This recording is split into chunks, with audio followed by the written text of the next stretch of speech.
Hello, good morning. I'm Ryan Ingram, and this is the Friday morning real estate Q&A.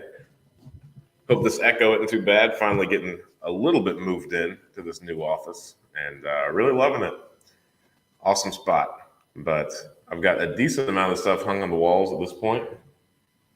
A little bit of furniture in here, and still a little echoey. So hopefully we can get that fixed at some point, but if not, here we are. Let's see here. Post questions in the chat, and let me go ahead and put this disclaimer on here. So anytime, before you take me too seriously, check with a real professional. That'll be really helpful.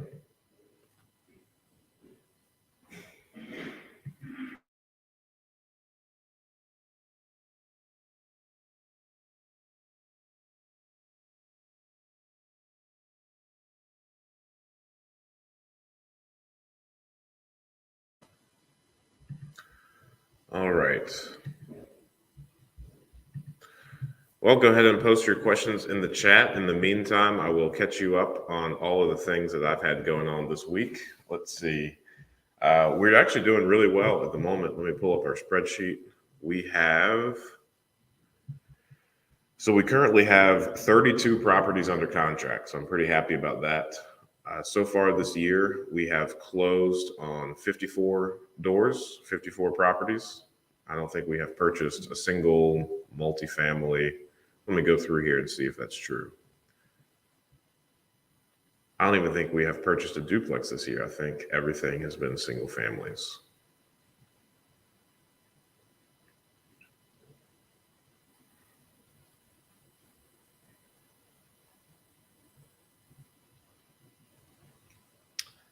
Yep, that is true. Only single family. So 54 so far this year. We currently have 32 properties under contract. Thrilled about that. Let's see. I know a lot of people ask me where I find these deals. So let me go through and figure out how many of them were from the MLS.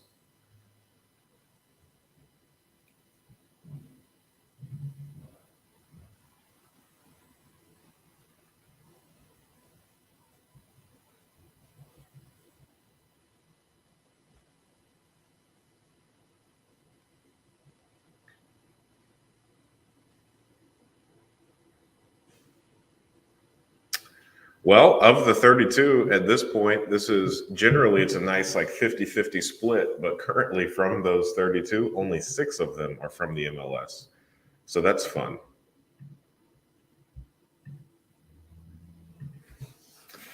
Nora Stocks, good morning.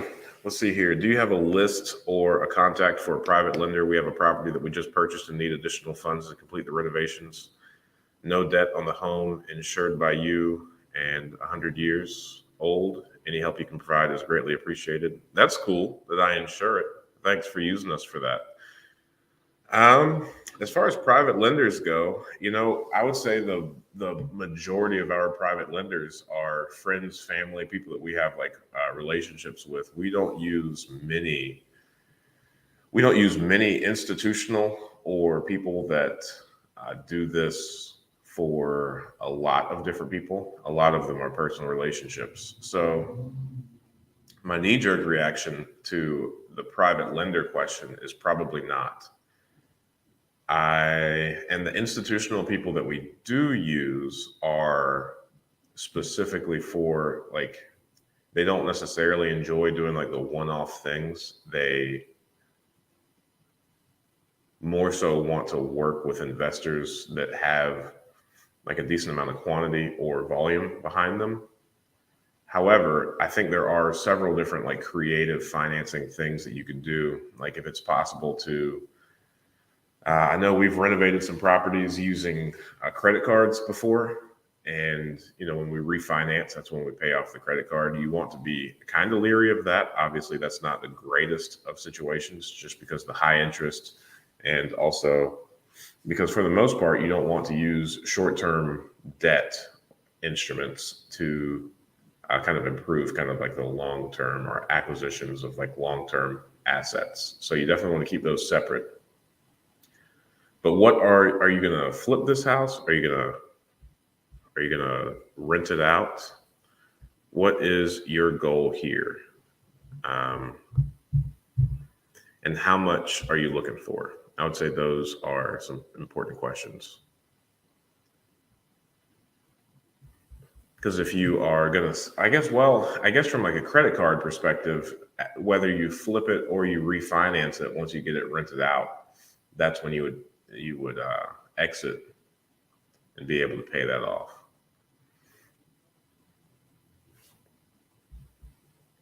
Rental, and it's your first property. Let's see here. So credit cards, I think lines of credits, HELOCs, if you have a house that has some equity in it, you could likely do like a line of credit. Let's see here. The good news is, I mean, being your first property and needing some additional funds, I mean, this is probably one of the most difficult times you'll ever have in looking for funds. 27,000, we have a credit card and considering using that. I think that's what I would do. It's really tough. I mean, especially because even if you were to approach private lenders, they would want to see some sort of track record, or you'd want to be able to offer them a kind of reasoning as to why you're a safe bet. If we use our credit card and or line of credit on our primary, we will do a cash out refi on the rental. Yeah, that's what I would do. That is exactly what I would do, a credit card or line of credit. And I would continue trying to get creative and regularly looking and talking to people about what you're doing. And the majority of our private lenders have come from us just running our mouth about real estate investing and telling people that, hey, we buy properties, we fix them up. This is the process. This is what we've done before. So definitely keep track of all your numbers on this and kind of use this as like your test case. So tell everybody that you know about this, and whatever interest rate you're comfortable lending out, tell people that you're borrowing money at 10, 12%, whatever you're comfortable with, in order to do more properties like this. And I think before too long, you will be able to find someone. I would also just kind of preemptively or proactively educate yourself on the retirement accounts, like the self-directed IRAs, maybe self-directed 401ks if you're friends with like a business owner, and teach people how to roll their previous employer's retirement funds over to a self-directed and then lend that money to you, where you can utilize the funds to rehab, buy properties, and you can also provide some sort of security, right? So like, especially since this property that you're doing is free and clear, then it would be pretty easy for you to offer a first position mortgage to whoever lent you money. It's extremely tough. We have a friend who's willing, but she wants ownership in the business and a lien on the home. I'm cool with a lien on the home, but not the percentage in the business. Yep. Yeah, I wouldn't do that. I wouldn't do that at all. It's funny. It's funny.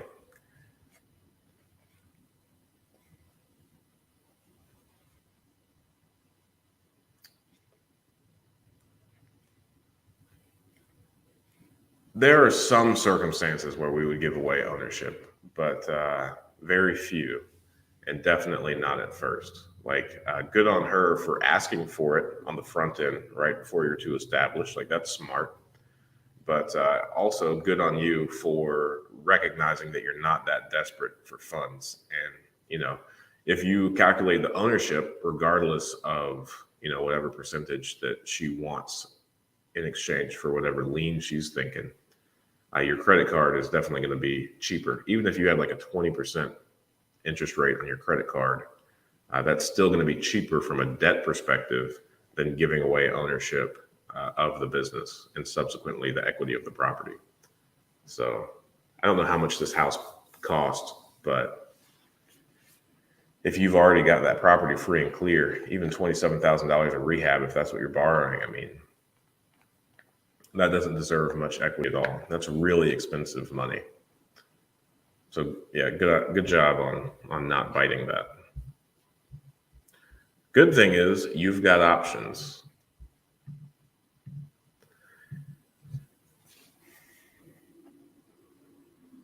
Trying to think of other ways to get 27 grand. I think credit cards and lines of credit, especially just because that's going to be the fastest as well.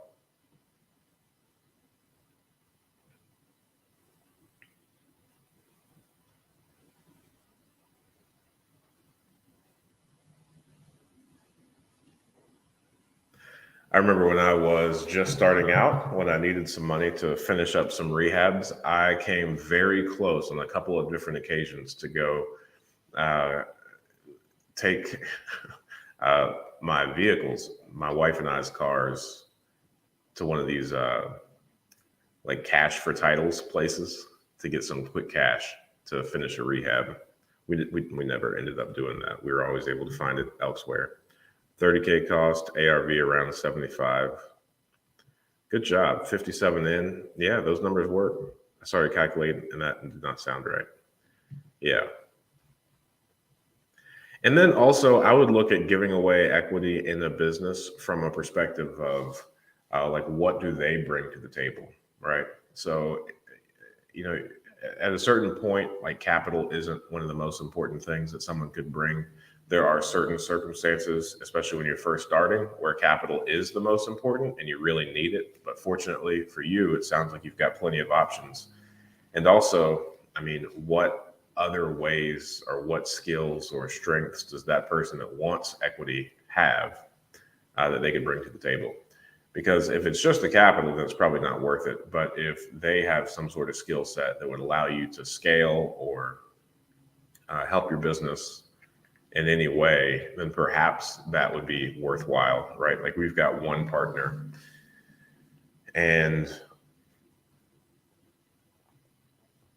for his normal job, he's like a consultant for businesses that are looking to scale and create systems, processes, procedures, and, you know, have like supporting software to do that. So he's helped us extremely in getting organized and utilizing software to keep track of all the things that we normally do. So from that perspective, he brings a significant amount of experience and skills to the table that are helping our business. So I would look at it from that perspective. And if it's solely a capital issue, and if that's all they bring to the table, there are very close to no circumstances in which I would consider giving away equity. There has to be something in addition to the capital to earn equity. Otherwise, you'll quickly learn as you get more experience and lenders are more comfortable lending to you, and you create those relationships with people that aren't interested in equity and just want to be a debt partner. Once your list of those people grow and capital is no longer like a constraining factor to you, you'll have those in abundance and really not need or not have to work with the people that are being a little bit greedy and wanting equity. We have LLC for the business that is holding the property. We're considering another entity to serve as operating. What do you think of that, or how do you function? I wouldn't make things overly complicated at first when you just have your one property. Just go ahead and do anything that you need to get that thing running appropriately. And I wouldn't give much thought to like the legal structure of it. I think while sure it's good to think about on the front end, what's more important is that you focus really hard to accomplish the task on hand, especially if it's like your first property. So if you are going to have multiple entities, I think it is beneficial to have one LLC that manages all of the entities. Like if your plan is to have, I don't know, 20 properties and you want each LLC to have like 5 doors in them, then it would make sense just to have like one client facing management company rather than, I think that would just be cleanest. But as far as LLCs go, I mean, I wouldn't recommend that. That's how we did it at first, is we had 10 properties per LLC. But ultimately what that caused is for us to have an extraordinary, like we added so much admin work, especially on the refinances. It made refinances really complicated, unnecessarily, really. So we stopped doing that, and now we just have one LLC. Mainly, we do have different LLCs where we have different partners. However, we do have like one management company that manages all of the properties across all of the LLCs. And that's just easier from like a client facing perspective. So just one website that markets all of our available properties, one property management software that manages all of it to pay rent. So,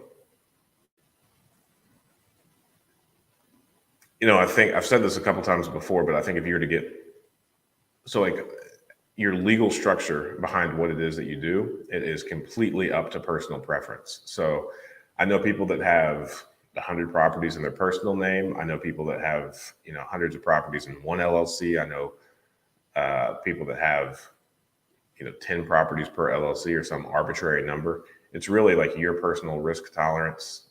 I know some people that have a separate LLC for each property. I think that's a little bit of overkill, but if that helps you sleep at night, then by all means do that. Otherwise, I would say by and large,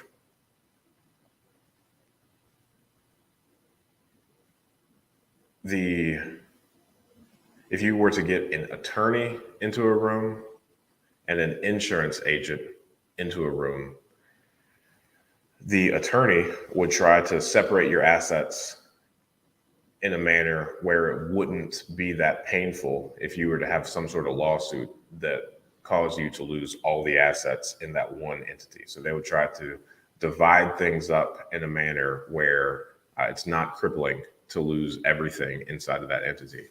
The insurance agent would make sure that each of those entities has the appropriate amount of insurance so that you could withstand a lawsuit and not have to sacrifice the underlying assets. And then to make things a little bit more complicated, if you were to throw a CPA into the mix, they would make sure that you keep separate books in a manner where there's no like seepage, or if you were to get audited, it's clear that each entity is its own freestanding business. So you kind of have to figure out how much time you're willing to put into all of those things and how much money you're willing to spend to keep them appropriately separate in the name of risk tolerance or risk management. So it's really up to you. But I think the safest, easiest thing to do, especially for those just getting started, is to have one LLC that owns the properties and the appropriate amount of insurance on that one property inside the name of that one LLC to protect you personally from any liability that property faces. The insurance appropriately shelters you and your personal assets from that liability claim.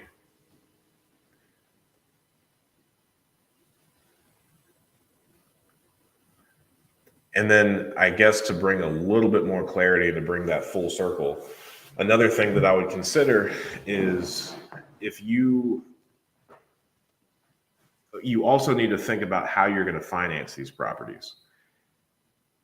Because if this is your first property and you bought it in cash in the name of an LLC, then you are likely going to need to go straight to a commercial lender in order to refinance this property. And if you go straight to a commercial lender, then you're not going to be able to get the lowest rates or the longest term.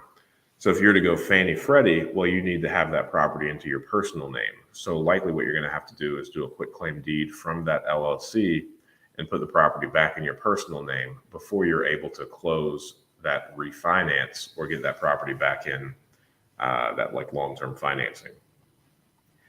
And then once you put that property in your personal name in order to get that long-term low interest rate financing from Fannie Freddie, Then you have to make the decision of, after you close that, are you willing to take the risk of putting it back into your business entity and potentially triggering a due on sale clause that's inside of that mortgage, where the note is going to be due in full if you sell that property or transfer the deed of that property before satisfying that note. So those are a little bit of things to think about as you're doing that. I would, if you have good W-2 jobs, it might not be a bad strategy to go ahead and get as many of the Fannie Freddie loans as you can while you're building up your business. That way you're locking in these rates for 30 years at the lowest possible rate. But if that is not important to you or part of your strategy, then going straight to commercial might not be a bad deal.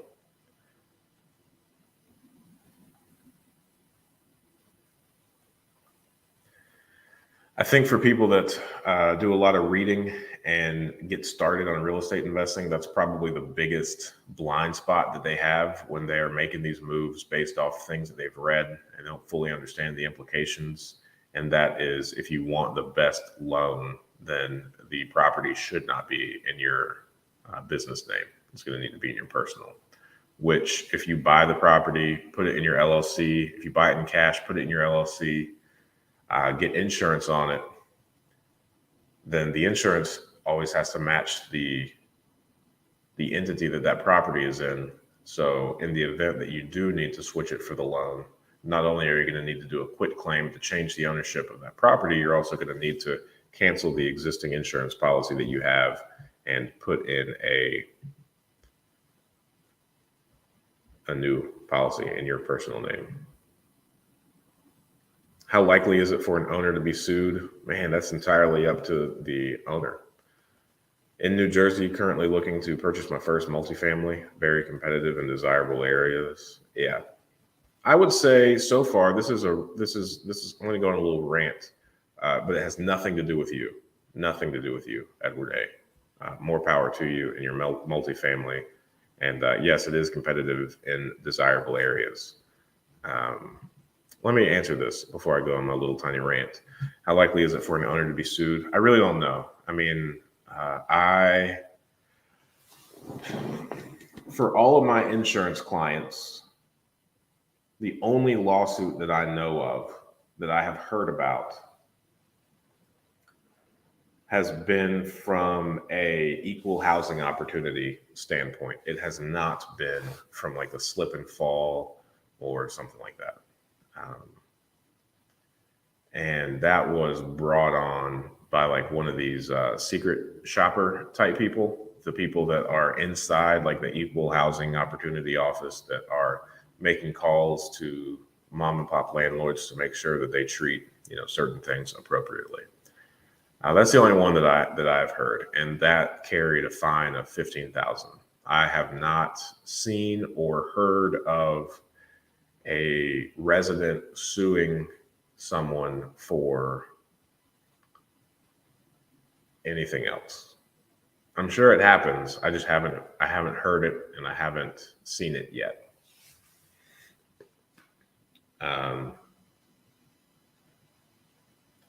And then I guess for the rant that I just want to go on, only because I've had this conversation a large number of times over the past couple months, and that is people talking about how competitive their market is and how they're, they just can't afford, the price of entry is too high in their area. In which case I would just, my response is just go ahead and move, right? Or go ahead and invest elsewhere. You kind of have to go to where the opportunity is. We just had somebody move to Dayton from California because there's a lot more opportunity here than there is in California. And not all markets are meant to be entered, right? If it's a really competitive market where the returns are significantly lower, that's not a good spot for you to start. It's always best to start in areas where there's not much competition and the rates of returns are pretty high. Now, if you're one of these big guys, if you're very established, like a hedge fund or just like a family office, then you can afford to go into these competitive markets and places that have all like the demographic population, just geographical statistics that people care about on the up and up. Then it's going to cost a lot of money to get in there, and the returns are going to be significantly lower because it's viewed as a safe investment, and that's going to bring out like the big dollars. And if you do not currently have big dollars to play in that market, and if you're not satisfied by the lower returns that that place has to offer, then you should move. You should temporarily, make a 5, 6, 7 year plan to move to an area where there's a significant amount more of opportunity, where it's not so competitive, and work as hard as you can, get a foothold, change your financial position, change your life, put a clear end date to it, and work hard, take advantage of the opportunity.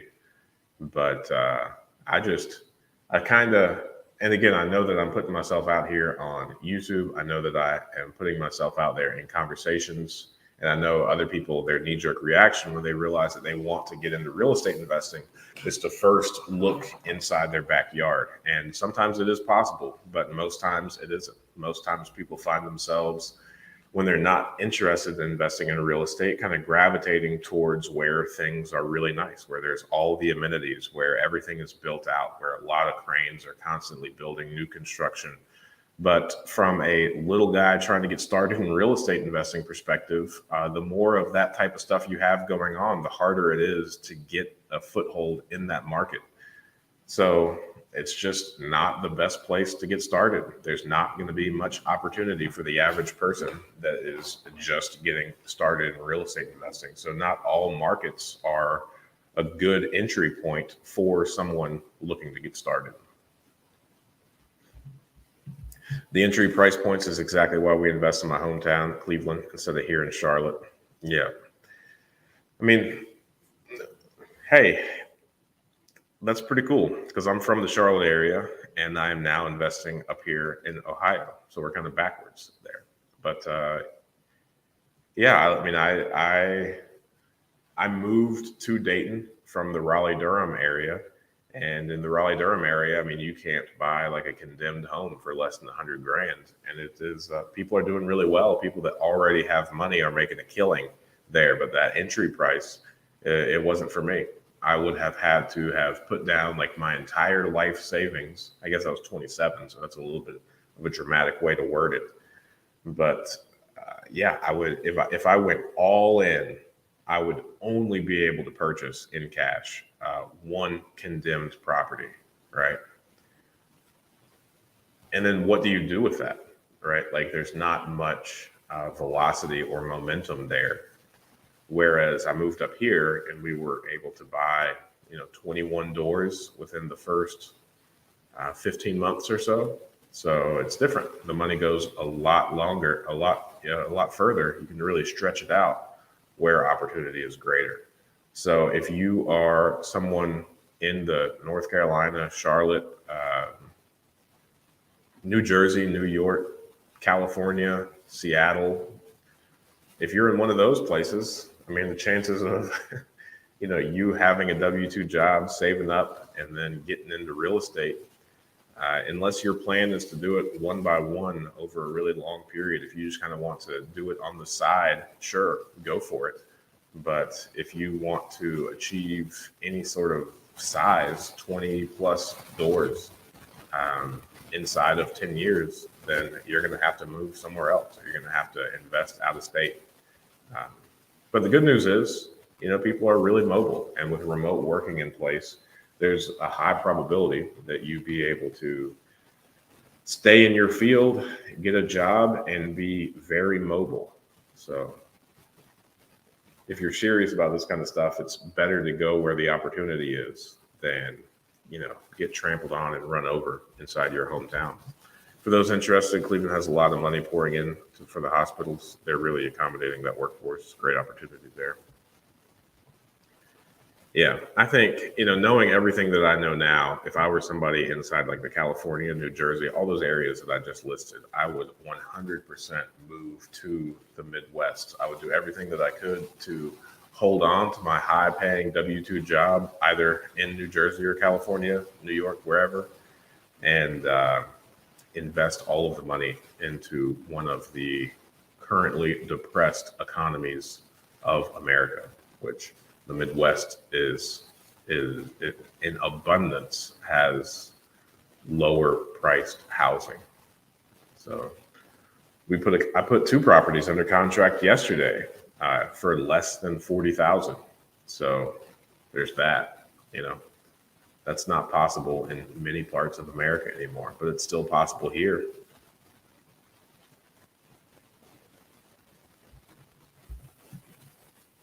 That's my rant. Edward A.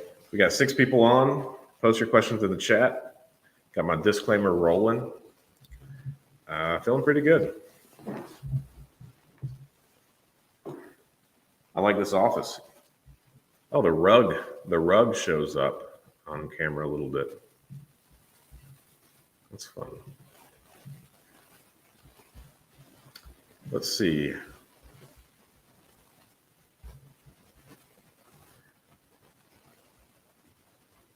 Let's see if I have anything fun to say. So we've got 32 properties under contract at the moment. So far, we have closed on 54 doors this year. What's really cool, a metric that I haven't previously monitored, is I'm looking at what is the total value of properties that we're buying on a monthly basis. So just real quick, in January, we bought 11 properties. In February, we bought 15 properties. In March, we bought 13 properties.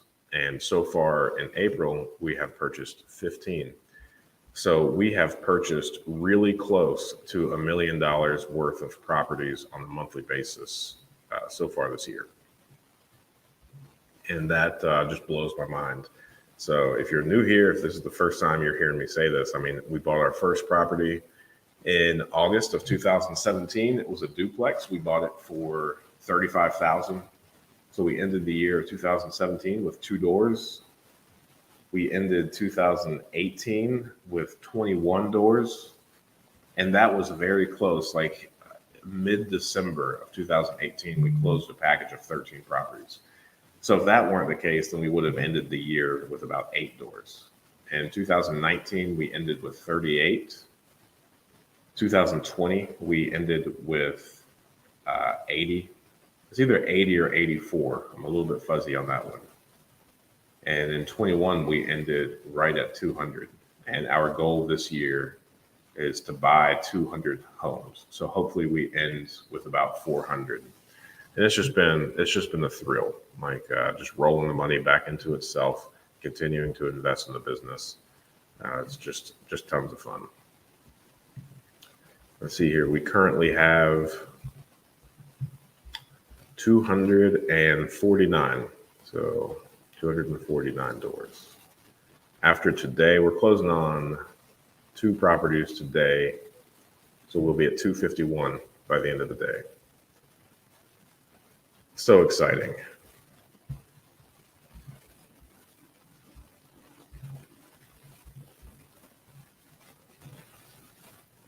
And truly, it's just like yesterday. I remember getting really excited and realizing that we had $1 million worth of properties under ownership. So now us buying over $1 million of properties per month, it's just really surreal.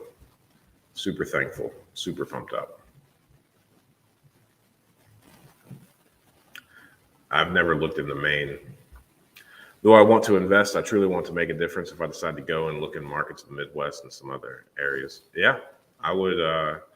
I think that's the only reason to invest. Like if you're looking to invest in single family homes and all you're after is the return, then I just don't think you're going to do too well. I don't think. I'm sure you would do fine depending on the metrics that you want to monitor, but I think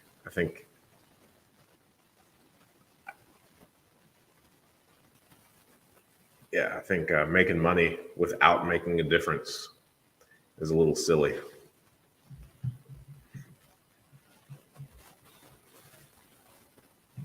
Well, hey, you're here now, Runner Gunner. How has the inflated property values affected your purchasing decisions? It hasn't, right? So like the appropriate formula to use to purchase a property is, you know, um, the purchase price equals 75% of the ARV minus necessary rehab. So long as you follow that, then your decisions are rather formulaic. So the the prices can be whatever they want to, inflated or not, so long as you are mindful of the fact that you are less than 75% of the ARV into the property, and the property still cash flows. If you're holding it as a rental, then you're good to go.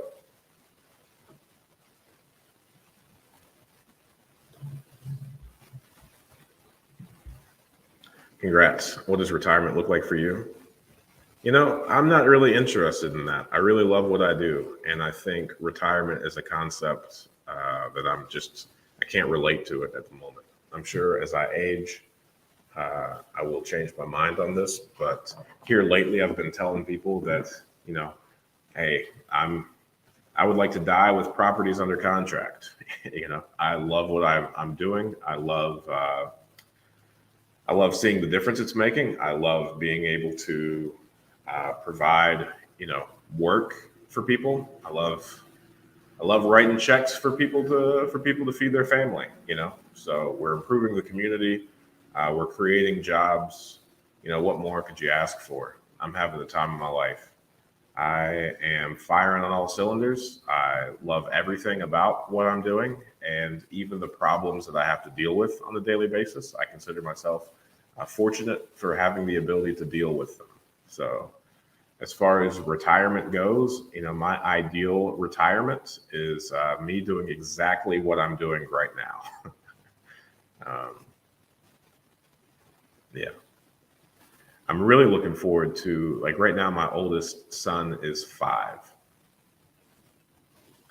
And I think the only way that my life could get any better at the moment, and I could get any more satisfaction out of what I'm doing, is by seeing my kids equally enjoy doing this kind of work. Not all of them, but a couple of them, the ones that are interested. I think that's the only room for improvement. And my son loves coming around the properties with me. So we walked 3 properties yesterday, and at this point, he's walked hundreds of homes. So he enjoys it. He has a ton of fun, and yeah, one day hopefully we get to work together, be co-workers. That'll be exciting. How would you advise a new investor to proceed in such an aggressive market? Do you forego inspections and appraisals? I forego inspections for better or worse. You can't forego appraisals if you're using a lender.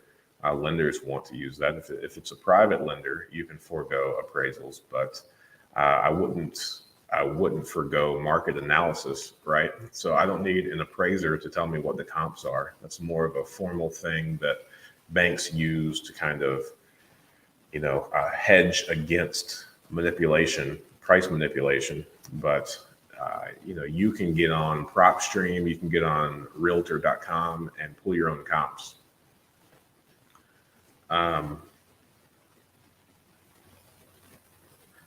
This is a statement. So, like, I haven't yet invested in a market downturn. So I'm only speaking out of me having talked to a lot of people that have experienced and invested throughout the downturn. But unless you need to sell, the actual price of the assets doesn't really affect you much. If you are analyzing your properties for cash flow, so long as these properties stay rented out, then you're really not going to have too much of a hiccup. If the market were to turn sharply, then the people that would really get hurt by that are the people that currently have, like the open projects. So, like, of our whole portfolio, if the market shifted downward right now, the biggest hit we would take are the properties that we currently have short-term financing on, because we haven't yet switched that over to long-term. All the properties that we have already on long-term, they're going to be fine. So long as we keep them rented out, they're going to cash flow. It's fine. We have no intentions of selling. We're not in any rush to refinance any of our long-term debt at the moment. So it'll be okay. The people that are currently flipping properties will get hurt as they're not going to be able to sell the properties for what they planned on. They might even, be a little bit of a loss. But, I really, whatever anxiety or fears you have about a shifting market or a changing market, I would go ahead and come up with some contingency plans on how to operate inside of this market that you're imagining. I would go ahead and come up with like some contingency plans, how you're going to handle it, make peace with it, and then keep charging ahead. I would really not spend too much time kind of obsessing or fearing over, market shift, because, at one point you kind of have to look at yourself as a business, right? And as soon as you're a business, we could see it in tons of cases, businesses that did not adapt kind of get left, right? So all of businesses is constantly, pivoting, adapting to the changing marketplace. And you need to keep your eye on that and do that. But, what we did in 2017 doesn't really work right now, right? Like if we were expecting to pay the same prices as we were in 2017, 18, we wouldn't have nearly as much, right? Like as painful as it is, yes, we've had to increase the amount that we are paying for these properties, but the appraisals come back in higher as the purchase prices come in higher, right? So it's one of those things that if you're formulaic and if you're going off like 75% of the after repair value minus any of the repairs that you're going to make, then if the market's going up, it's going to keep going up. Would you advise a new investor to wait with a recession leaning? No, I would never advise someone. I think sitting on the sidelines is one of the most detrimental things you could ever really do. I would never do it. I'll be in Ohio this weekend to look at some properties in Youngstown, Hubbard, and Poland area because I have connections there. I would love to invest in the Dayton area as well as I get started. Go for it. We need all the help we can. I think there's still about 10,000 vacant homes here, so there's more than enough for everybody to go around, right? Would you consider putting some type of event out there that's focused on your topics or even a private sit down for the people that want to invest in your area? Probably not. I mean, I do those things, so if you were to email me, like every Friday morning before this, I sit down with some local people that are investing here in this area.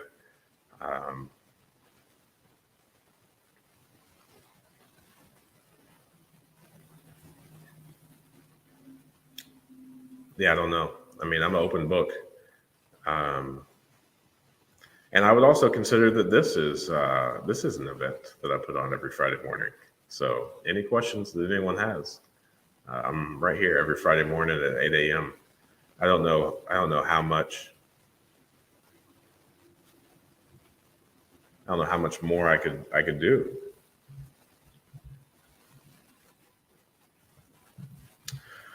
One, what does your due diligence period look like? Two, what systems do you have in place that are essential to run your business? Must-haves.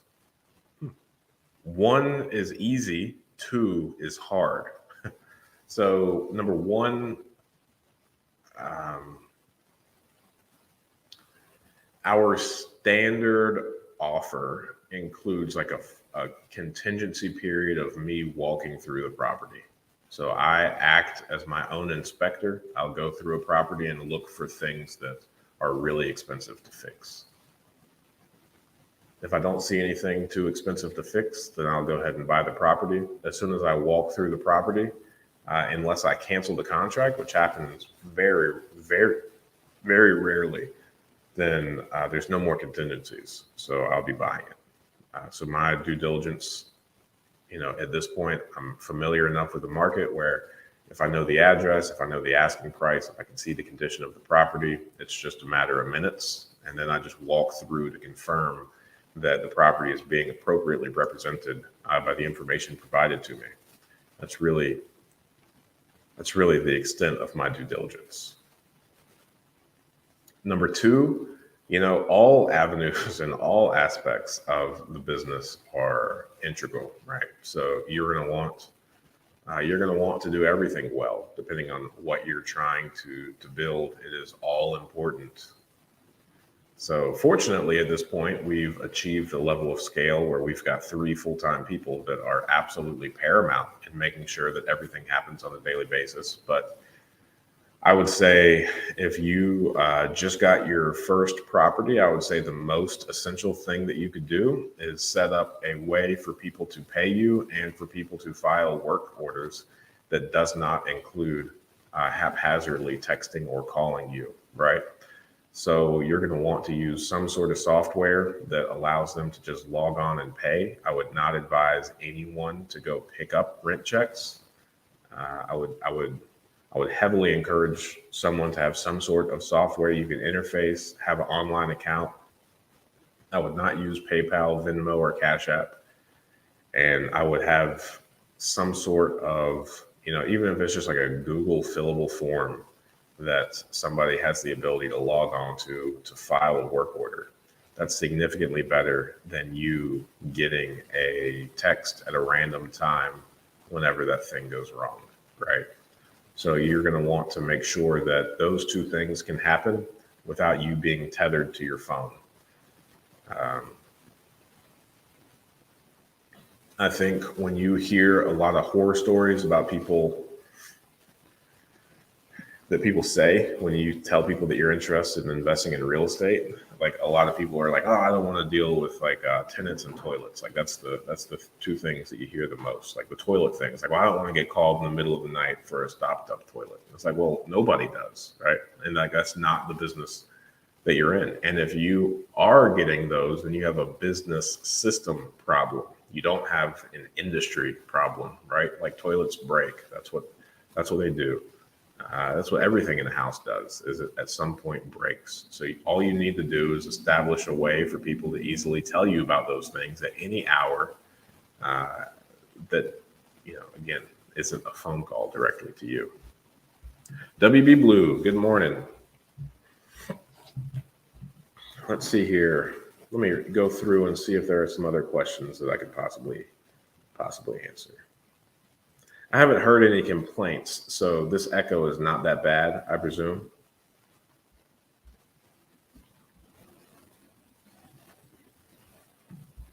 How's your market looking with the higher rates? It's fine. It's fine. I think a good exercise for people to do is look at your market, look at the way that you currently operate, and just do the math. And with the cash flow that you shoot for, what is the highest interest rate that you can endure from a cash flow perspective? 8.5%, 9%. Can you handle 10%? Right?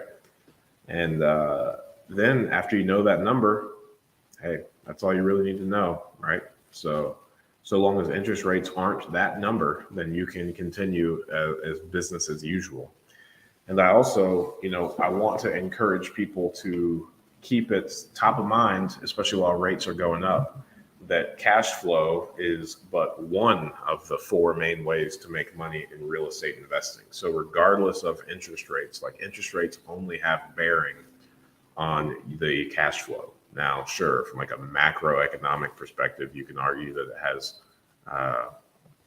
it's going to mess with some of the other factors, but by and large, when interest rates go up, the only thing that immediately happens is your cash flow goes down. But you're still going to get the same tax benefits. You're still going to get the same appreciation, and you're still going to get the same principal pay down if you're using leverage. So 3 of the 4 ways to make money in real estate investing are still firing on all cylinders, even though your cash flow is going to be a little bit hindered, a little bit dampened, a little bit lessened, a little bit light.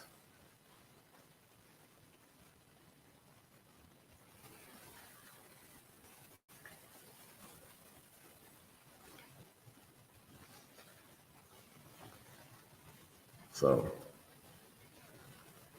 real estate is a very resilient industry because at the end of the day, everybody needs a place to live. But also, real estate is a very broad thing, one that is dependent on like the local economy as well. So it's not like the real estate industry is one homogenous kind of monolith of a thing. It's not like all of the United States real estate is one deal. So our average rent is about $850, $900. So generally, most property management companies require like a 3 to 4 times on a gross perspective monthly income from the rent amount. So $900 would be $2,700 a month is what you need to make 3 times, and $3,600 a month would be the 4 times gross monthly rent over the market rent. So from that perspective, it is pretty easy to make $2,700 per month. I think a lot of like entry level jobs can satisfy that requirement because that's gross, not net, just gross. So long as America continues to have entry level jobs, then having properties that are kind of catering to the entry level workforce is a safe bet. Now, if you are in like an A-class area and you're renting out properties for like $3,000, $4,000 per month, you're going to be probably impacted as people lose their jobs on the higher up scale a little bit sooner than the entry level jobs kind of disappear. I did pay cash for my first duplex. So it was $35,000. We paid cash for it.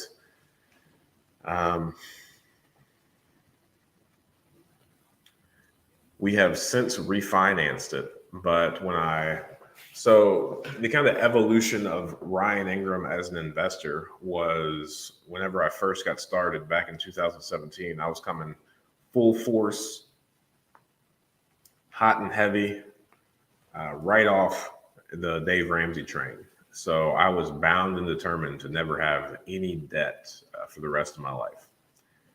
And what had happened was we bought our first duplex in cash for $35,000.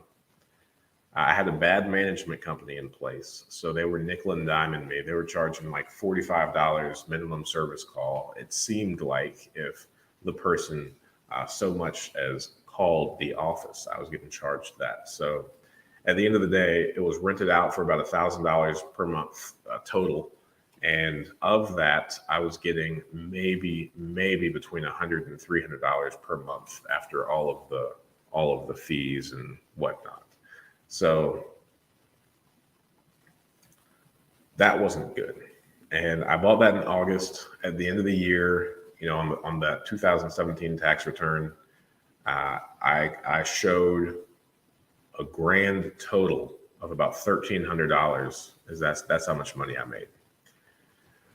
So then in April of the following year, there was a property for sale for $28,000, and it was recently renovated, right? I know that's crazy prices, but it needed no work. It was a beautiful, beautiful house. I wanted to buy it, but I didn't quite have $28,000. So as much as I didn't want to do it, I went and I got a loan. I got a $21,000 loan from the local credit union. And that mortgage cost $112.73 per month. The property rented out for $770 per month. I changed management companies that didn't nickel and dime me. And, my down payment on that one was $7,000. I think if you were to consider closing costs, it was closer to $9,000 total. And, I was making about $500 per month after the mortgage was paid. So that making more money having put down not even 25% of the amount of money, it was just apples and oranges. And I thought to myself, like, that's when real estate and leverage really started to kind of click for me. And it's just like, okay, well, I put down 7,000 and I'm able to rent it out for 770. My mortgage payment is $112.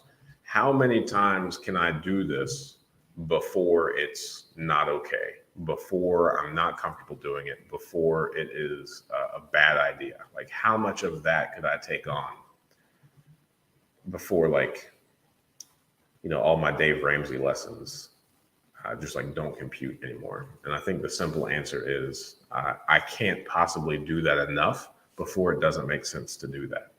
Now, sure, the landscape's changed, the prices have increased, that math breaks down a little bit, but at the same time, it's still true. If you have the ability to use leverage, that it's always better to do that in real estate investing, so long as the property cash flows. And I was talking to a guy whose net worth is a little over $10 million at this point. He has somewhere around 200 doors. He's been investing in real estate since about 2005. And he was reflecting on these similar sentiments because he talks to people pretty regularly as well that ask about this and say, oh, I wouldn't be comfortable, having that much debt. Oh, I want to, I'm only going to do this in cash. And he, crunched numbers however he does it and realized that he would only have about 5% of the properties that he had did he choose to operate solely in cash over utilizing leverage. So that's a really big difference. Really big difference. Just shows you the power of leverage if you use it the appropriate way. Someone asked me if they could get a subcontractor when doing a 203K. I know you got to have a licensed contractor for bid. I'm not sure about that question. Your thoughts? I don't know. I've never used one. I would say if, a subcontractor is under a contractor. So if you've got a subcontractor, then you've also got the contractor. If you don't have a contractor, then your subcontractor is your contractor. If you do have a subcontractor, then he's not your subcontractor, he's the contractor's subcontractor. Hopefully the guy that edits these videos turns that into a short. That was fun. That was fun to say. Although I guess if you are acting as the contractor, then a subcontractor would be a subcontractor because you're the contractor, so they're under you. But if you're not acting as the contractor, which I don't think you can act as the contractor with a 203K loan, so the subcontractor would be under your contractor that put the bid on the property. What attributes should someone consider when thinking about hiring a property management company? Also, how can property management company make or lose your money? So property management company can take all of your money. And there's very little that you can do about it. So worst case scenario, if a property management company takes all of your money, then the only thing that you could do is use another property management company and sue them for the amount of money that they took from you, right? There's not that much transparency that you can request or forcibly ask a property management company for without like a lawsuit in place, because it's a private business. No business has to open up their books to you and show what they spent where and why. And I would say that here in the Dayton area, I have heard that property management is particularly difficult, like to find good ones. And from a business model perspective, I really don't know how it's a sustainable business model. Because in order for the property management in these lower valued homes, lower rent areas to be like a viable business model, you have to have a lot of quantity. And if you have a lot of quantity, then you're really stretching out your bandwidth, and you're really not able to give all of the properties an appropriate level of attention. So it's a real double-edged sword, property management. I would say the red flags that I would look for in property management is if they have any sort of early termination fee. I wouldn't sign that. right? Like if you're not happy with the property management company or the property management company isn't happy with you, then you two should be able to part ways as immediately as you two so decide. There shouldn't be any sort of contractual obligation to fulfill any term. And it's not like any of these property management companies are giving you services in advance. Property management is 100% a reactive like industry, right? So if someone complains, something goes wrong, then the property management company will go out and do something, right? I think if a property management company is firing on all cylinders, then you can start doing things like quarterly inspections or kind of routine maintenance. But that's a really difficult spot to get to, right? That is really kind of labor intensive to get all of that set up on a regular basis. So I guess all I'm saying is there's no real reason for a property management company to include some sort of early termination fee inside of the contract, because they're not out anything if it's not a mutually beneficial relationship. So don't sign one of those. I would also want to get crystal clear on what services are provided for the 8 to 10% monthly, payment that you're going to be making to them. So at least here in this area, a 10% management fee is kind of the industry standard. So if you're, renting the property for $800 per month, then that management company gets $80 per month for collecting that rent. And what else, right? So is handling phone calls part of your management fee? Is going and posting notices included in your management fee? What types of services or activities are included in that? And what's going to cost you extra, right? So it also isn't uncommon or unusual for a property management company to have like an in-house maintenance person that is billed at, X number of dollars per hour. Like I said, that one management company had a $45 minimum service fee. So each time they went out to the property, and that, maybe even each time they took a phone call from my property, I was charged $45. So while you can't possibly expect people to work for free, I don't think that would be a good idea. I am very interested and would really want to know what's included and what isn't, because the last thing you want to do is on a monthly basis look at a laundry list of charges that you thought would have been included in the fee, right? And then I would also be really curious as to how they find their contractors, what causes them to approve a quote. I know a lot of the discrepancies that I've heard from out of state, or a lot of complaints from out of state landlords or out of state investors, are from the property management company's quality of work that they have done from contractors that they have hired. So I know, even being local, when I used a property management company, I often found myself paying for work that was never actually completed. I just wasn't the best of oversight on that, because again, at least in this area on these properties, it's a quantity game. So the quality suffers every single time. The oversight suffers because in order for the management company to make money, they have to be stretched really thin, because you're making money on really small margins. Generally speaking, what is your order of operations for rehab? That is a really difficult thing to answer, because each one is different. This is one of the reasons why part of me is very excited for the market to turn in a manner where new construction starts to make sense, because we would be able to have a decent order, right? But like right now, sure, you've got to demo things before you start working on them.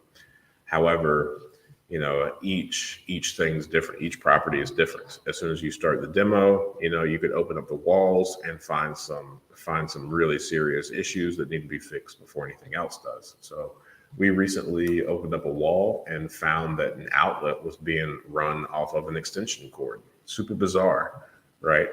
But now we have to fix that. And we need to fix that before we do anything else. And is the contractor that we have capable of doing electric work? Sometimes not. So now you kind of have to stop everything that you're doing, allow that electrician to get in there and fix all of these things so that we don't have something burned down because somebody at some point did some less than upright work on the property. So it's really difficult, but by and large, I would say that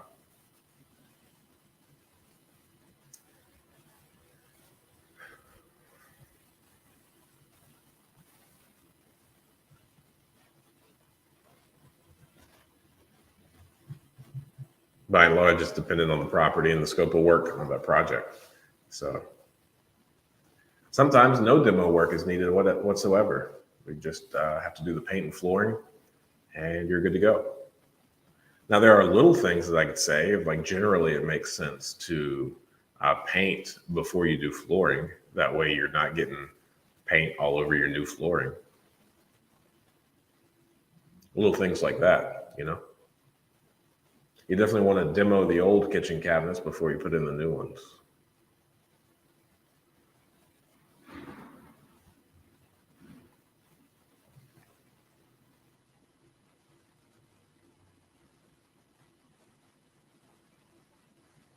You want to put a new roof on if it's leaking before you do any interior work. I think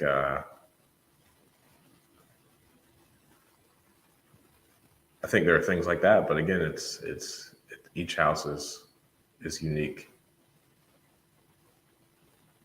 But I'm super excited to start building new whenever that comes about. I like Dave Ramsey because he teaches discipline, but he also instills some level of fear. Fear inhibits your ability to live and perform at your greatest potential. I agree. I find it funny, right? Like sometimes people will say things to me like, I'm too conservative to do what it is that you're doing.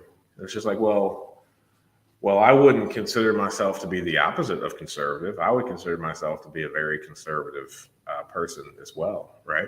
So I don't want to lose money. I don't want to put myself in a position where I lose sleep at night, right? So what does that really mean? And a lot of times, I think I'm too conservative to do the things that they're doing, like not buying properties.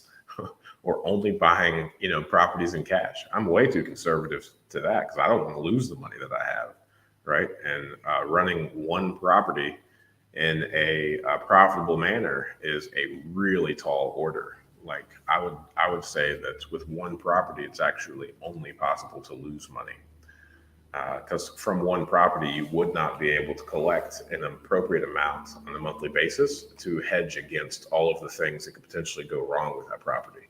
So from that perspective, I'm too conservative to slowly, over a 30-year period, acquire properties as I have enough cash to buy them outright. So it's a real matter of perspective. I wouldn't call it risk tolerance either, because again, the same thing is true on the inverse. One person could tell me that they don't have enough risk tolerance to do what it is that I'm doing, and I don't have enough risk tolerance to do what it is that they're doing. For that wall in the back, man, my wall is incredible. Look at that beautiful fireplace.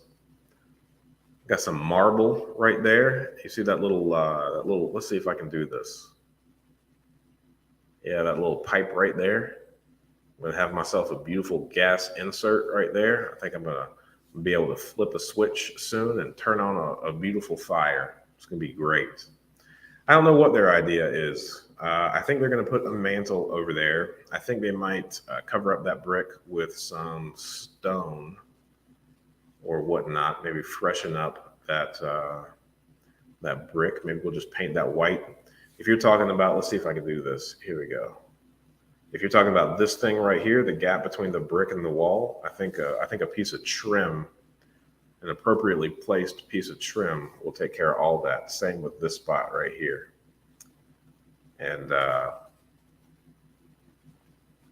yeah, I like it a lot, man. When we first got this property, it was covered up, so we had no idea that that was even there. So I felt like I was really, I was just really excited whenever we found that behind the plaster and drywall. Thanks. It is a Home Depot color. It is called stained glass. I like it a lot. I painted my dining room the same color, and I liked it so much in my dining room that when I was moving in here, I was like, you know what? I want that same blue for my office as well. So yeah, I like it a lot. This is not a real desk that I'm on. This is a little plastic fold-out table. So I plan on having like a couch, maybe a love seat, a recliner in here as well somewhere. So I'm far from moved in, but I think I'm mainly going to have a lot of seating in here, not so much a real desk. Yeah, I agree.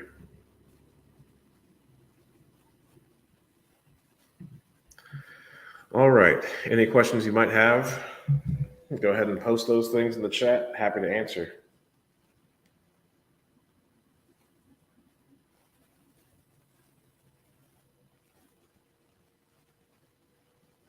Wow, I filed for a new business yesterday and I was already approved. There must not be many businesses getting started right now. That is fascinating. I didn't pay for any of the, like, you can pay an extra couple $100 to get like an expedited turnaround. And man, inside of almost inside of 12 hours, I was approved. I started a new LLC. That's fascinating. $99. I was talking to somebody from North Carolina a couple days ago, and they were asking me like how the business was run and whatnot. And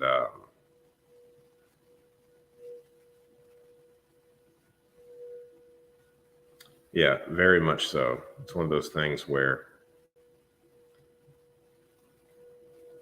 Ohio is a very generous state as far as forming LLCs and the costs associated with them.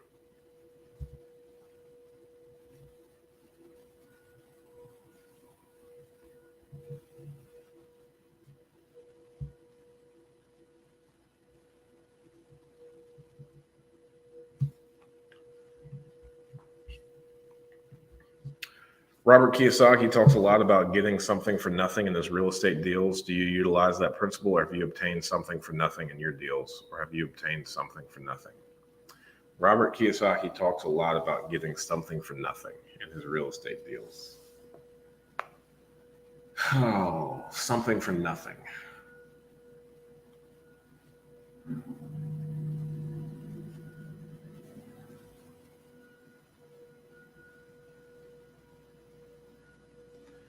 You know, I guess in a way, we received our whole portfolio for nothing. It really depends on how you want to define something and nothing, right? Like at this point, we don't have any of our own money into any of our deals. And the way that we structure deals is in a manner that doesn't involve us using our own money. And if we do have some of our own money in the deal, then once we refinance, that money comes out of the deal. So one could argue that we have built an entire portfolio out of nothing, and our portfolio is something.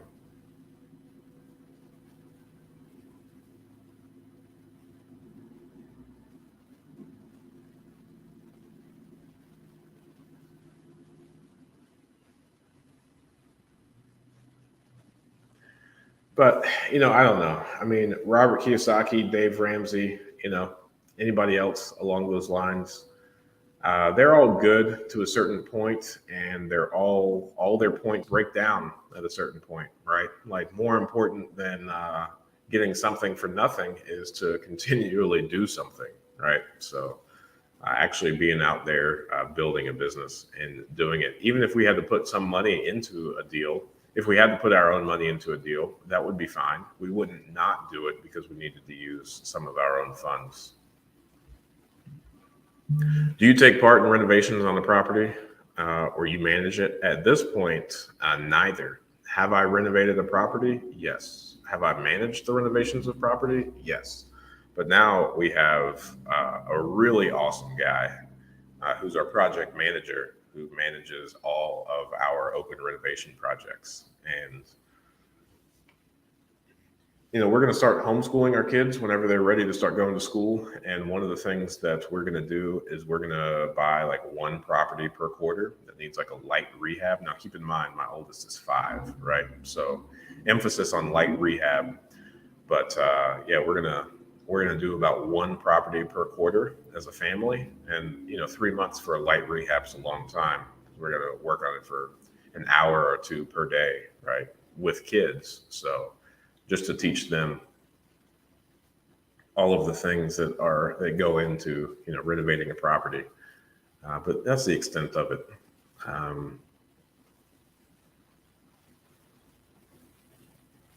Yeah, so I've done a lot of both of those in the past, but currently I do neither. A new business sounds wonderful. I mean, it's a formality. It's not really a new business. How long does it typically take to be able to refinance a property? That's different depending on each bank. So each bank has their own seasoning requirements. One of my favorite things to say is he who has the gold makes the rules. So some banks don't have a seasoning period. You can refinance a property as soon as that deed is in your name. Others have like an 18-month seasoning period. A lot are at 6 months. So it really depends on what bank you're working with in that relationship. So I'm positive you guys can probably hear that. They're working on the road right outside of the building. So it's a little bit distracting. Might need to end the stream at some point soon. But yeah, that really depends. This is one of the main reasons why I don't like the BRRRR strategy, is because it places a heavy emphasis and kind of a burden on the speed and the timing of things. And not all refinances are fast. Sometimes the refinance process takes a really long time. We've had a process take we've had a refinance take about 6 months at one point.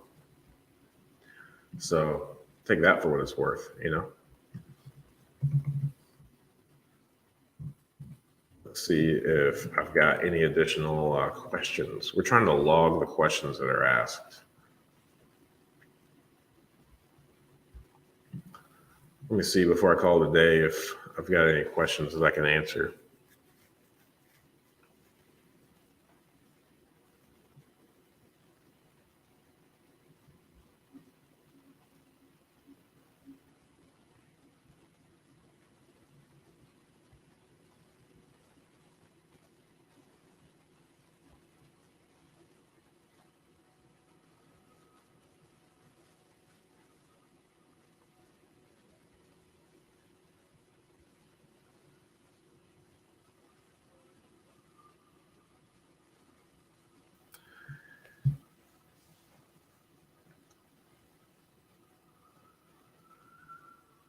How to retire early from real estate investing. And I think we hit on that a little bit earlier as well. Whenever somebody asks like what retirement looks like for me, right? I would say that retiring early, I mean, I don't know. Like I would question, and this might be kind of an out of touch answer, but I would really like retire from what?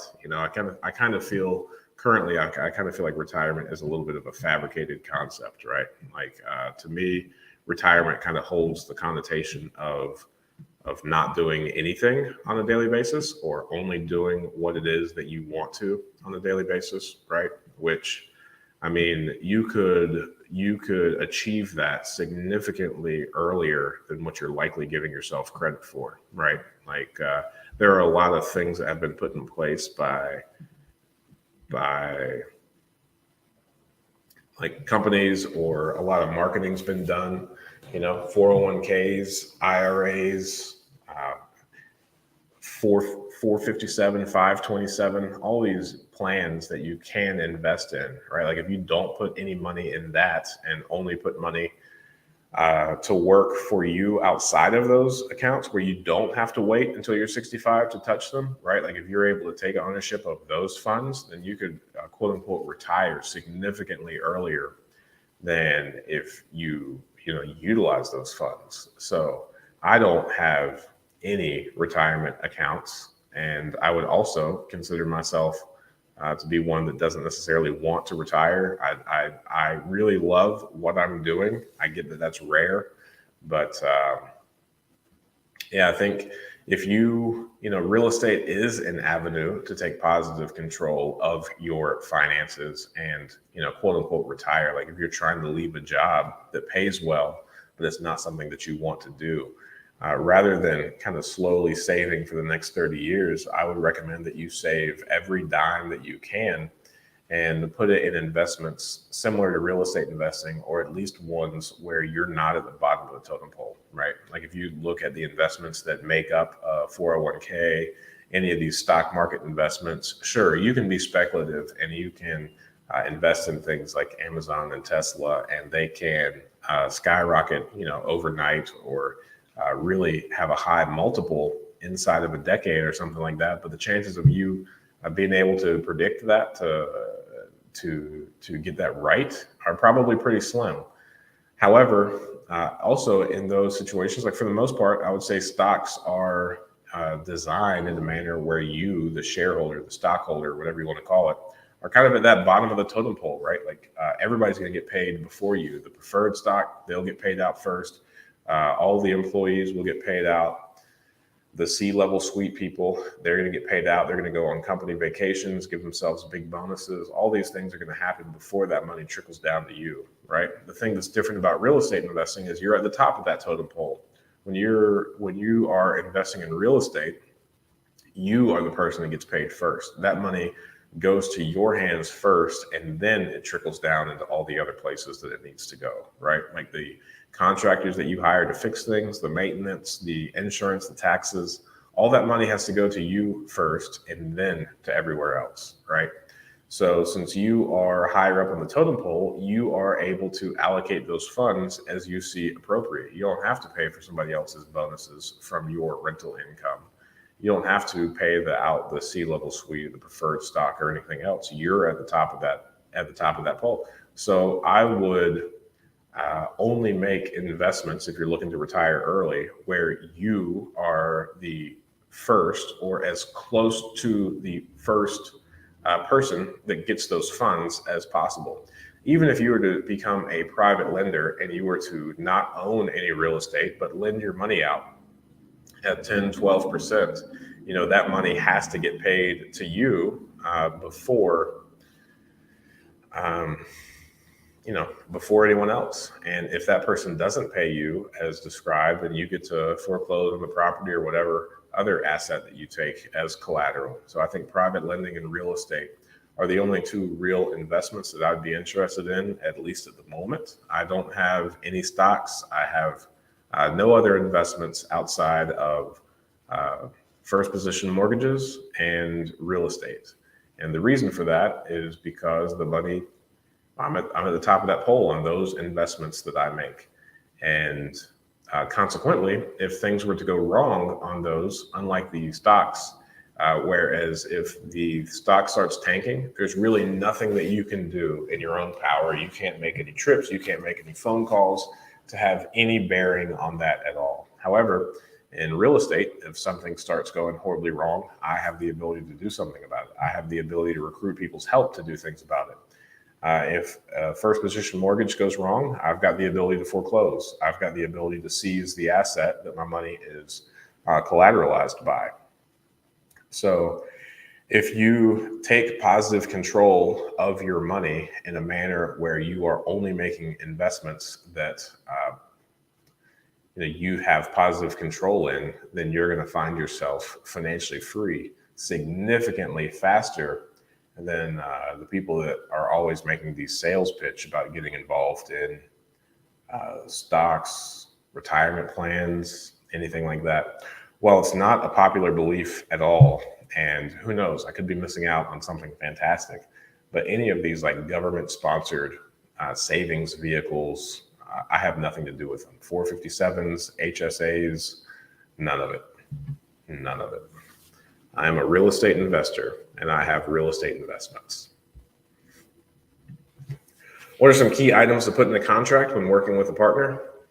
A clear exit strategy. So there should be a crystal clear exit for both parties. We have a couple of partnerships right now where we did not do that, right? So like we would love to dissolve a few of the partnerships that we have, but we're in this funny spot where they don't want to buy us out and they don't want to be bought out. So we are stuck exactly where we are.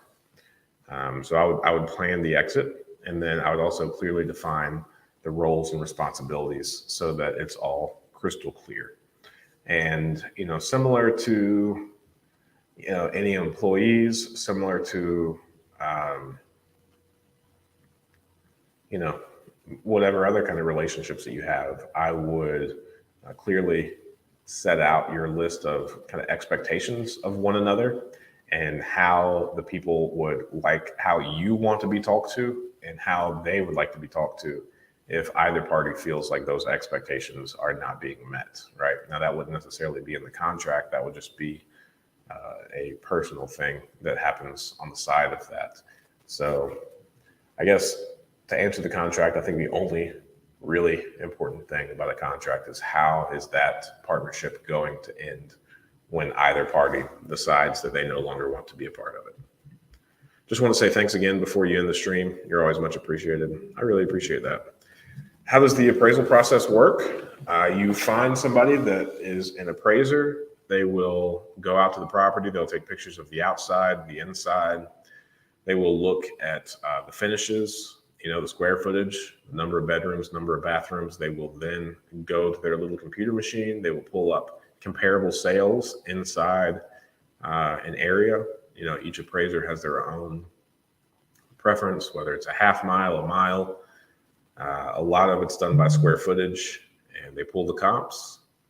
They calculate. If they are only able to find comps that are like twice the size of yours, then they will appropriately discount based on the square footage and some sort of rate and give you that appraised amount. It's more of a formality for the bank to introduce a third party to either confirm or deny the suggested value that you bring. So the owner's opinion of value and the bank's opinion of value, and kind of reconciles those. So it's just another checks and balance to make sure that banks aren't making bad loans or somehow being favorable to certain people. How has your lender's terms changed in this market? Man, Leon's Finch, you are concerned about this market. Are the lenders more stringent or more willing to lend with higher rates? Yeah, so the thing about lenders is in order for their business model to work, they have to lend money, right? So there are, lenders don't necessarily become more stringent, right? Like 2008 was, hopefully the last crisis ever that we have to experience as a nation based on bad loans. So it's not like banks will lend on things now that they wouldn't previously. They're pretty much stringent all the time now. I think the only Avenue. I hear you, radio fine. Are the rates. So I'm over on Salem Avenue, over by this big hospital. They need to lend money in order for them to make money. So everybody's incentivized to make these things work. It's just a matter of, can the asset that you're buying sustain the cost of financing? If not, then it's time to find a new asset or a new area. If yes, then business as usual. Just bought 2 properties in Dayton and 1 in Hamilton. Good work, Todd Killian. Would like to connect. Looks like you just did. Congratulations. My email address is ryan@seekwisdom.us, and I can be found right here on YouTube on this live stream every Friday morning at 8 a.m. Eastern Standard.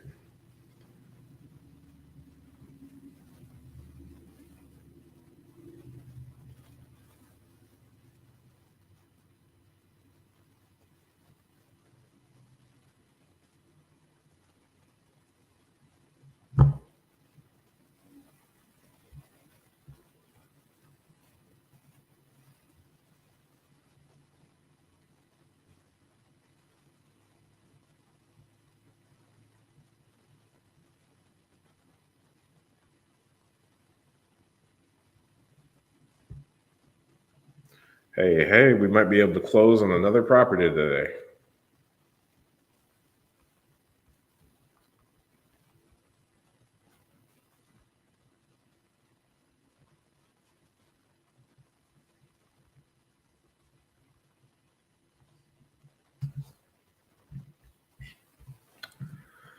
When purchasing bank-owned, do you have to put 100% down or a smaller percentage like a foreclosure at the steps of the courthouse? No. So a bank-owned property won't be sold or purchased at the foot of the courthouse.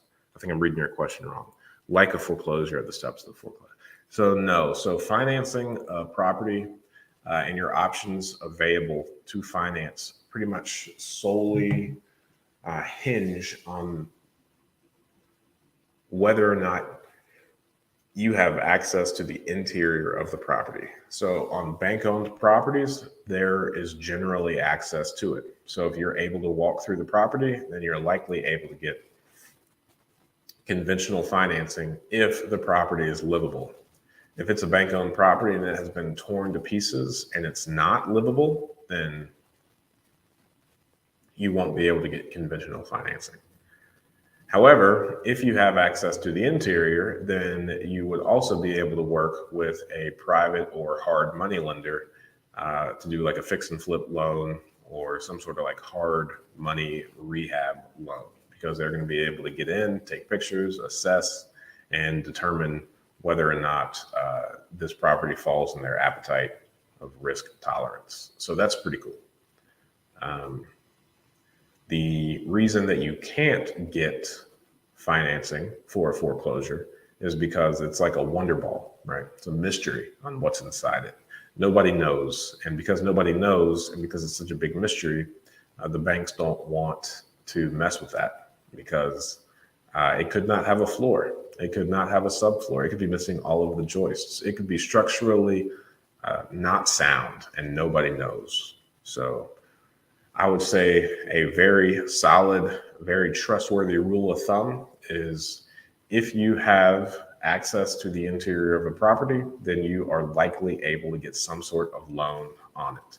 If you have no legal access to the interior of the property, then you will not be able to get a loan, and you will need to be able to bring 100% of that cash to the table. Thank you. I sure do appreciate it. There was a little radio interference from the construction crew. Yeah, but I'll tell you what, we're going to have a nice road when all this is said and done.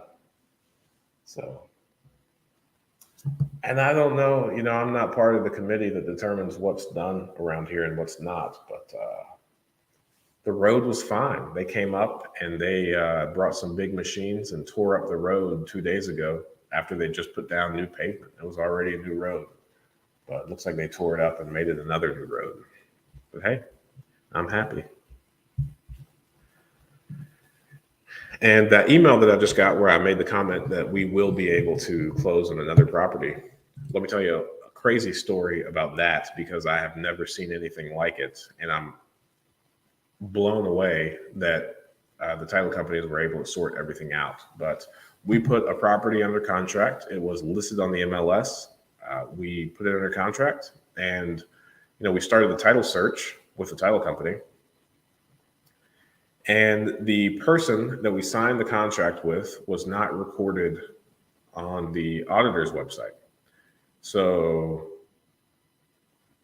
I think the last sale, if I'm remembering right, was in like 2005, and the person bought it in like 2010 or whatnot. and they've owned it ever since. But the deed was never recorded. Now, the people that were still of record, it was an out-of-state company. They're out of Texas. Somehow, after the closing was done, that Texas entity was canceled. So they dissolved or killed the LLC that owned that property. Now, they killed that LLC before the deed was recorded, so that somehow voided out the transfer of the deed. So what's crazy about that is the person that has owned this property since like 2010 or something, the entire time they've owned it, they have never actually had the deed. This Texas entity still had it. So in order for us to have closed this property, what needed to happen was they needed to find that seller in Texas that owned that LLC. They needed to revive that entity, re-record that deed with that entity now activated again, and then we were able to buy it. So as soon as I started like hearing the details, I thought to myself, there's no way that this is actually ever going to happen, which was a bummer because it's one of the better deals that we've done all year. Fantastic price, already rented out. We're buying it for $34,000 and it's rented out for $650. So it needs no work. It's in a really, I wouldn't say it's close to properties that we have already. So I'm really thrilled about it. And somehow they came through and they fixed that title issue. So these title companies are able to do a lot. I'm really impressed with them. And I'm happy that we're going to be able to close on the property. But it is still bizarre to me that the entire time that the people that we're buying it from have owned it, they didn't actually legally own it. So I guess they never got a loan or anything the whole time they had it. Is it better to do a little title search or just get title insurance to wipe out any existing liens out? Well, you can't just buy title insurance. The title insurance has to come from the title company. And in order for the title company to give you title insurance, they're going to do a title search.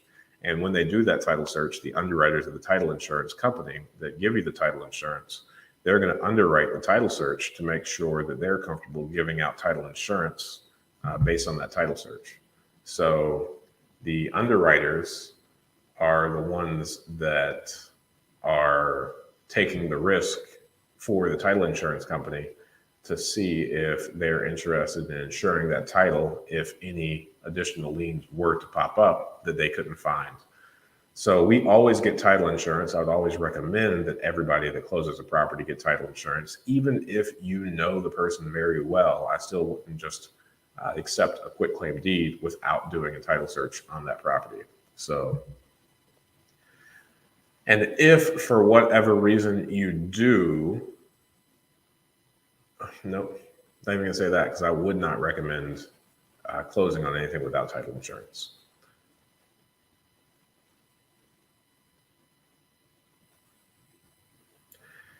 And it's not common, but there have definitely been several liens that have come to light or somebody has tried to make claim on after the property is transferred that the title company, because we bought title insurance, has been able to squelch.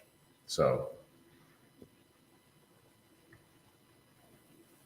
always do title searches and always get title insurance. And if a property, so we have one under contract right now where a title issue came up and the person that's selling it to us said, hey, this other title company is willing to close it. I wouldn't do it. I think one of the most powerful things that you can do as an investor is form a fantastic relationship with a title company.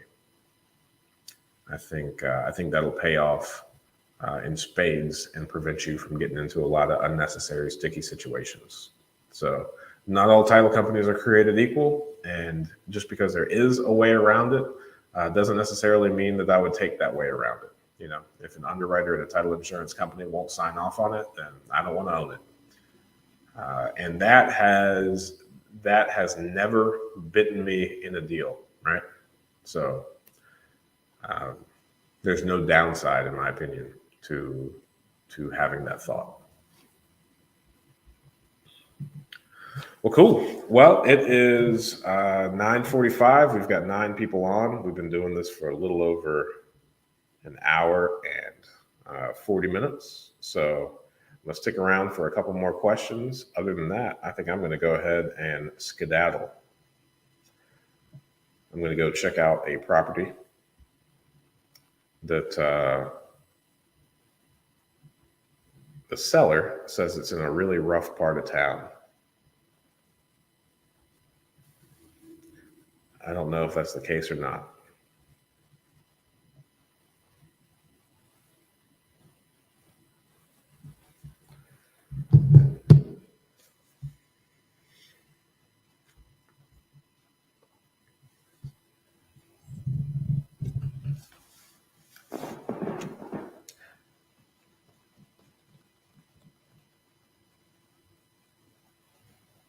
One thing I will say is I hung up some artwork.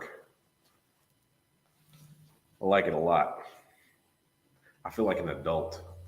My last office was by no means presentable. So this is pretty cool.